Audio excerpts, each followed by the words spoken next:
मुळात झालंय काय माहितीये का तुला, आपला समाज आहे ना कुठंतरी बाप किंवा पुरुष हा समजून सांगायला कमी पडलाय.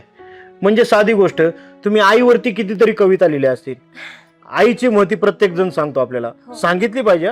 आई ही थोरच आहे. पण बापाबद्दल आपण काय बोलतो का? आता ठेच लागली तर आपण काय म्हणतो, आई ग.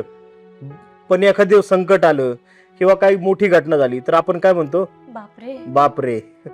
म्हणजे काय माहितीये का, फक्त आपल्याला कठीण प्रसंगातच बाप आठवतो, म्हणजे पुरुष. खरंय. असे आहे आमचं. किती प्रसंग कठीण आला ना आमचा, तरी आम्हाला स्थिरच राहावं लागतं. चुकलंच माझं, मी समजून घ्यायला हवं होतं. पण आता इथून पुढे अशी चूक नाही होणार. तुम्ही न बोलताच मी तुमच्या भावना समजून घेईन. मला तेच म्हणायचंय, पुरुषांना पण भावना असतात. आम्ही दाखवत नाही याचा अर्थ आम्हाला कुठल्याही गोष्टीचा आनंद, दुःख, सुख नाही आहे असं नाही होत. फक्त आम्हाला त्या प्रकट करता येत नाही.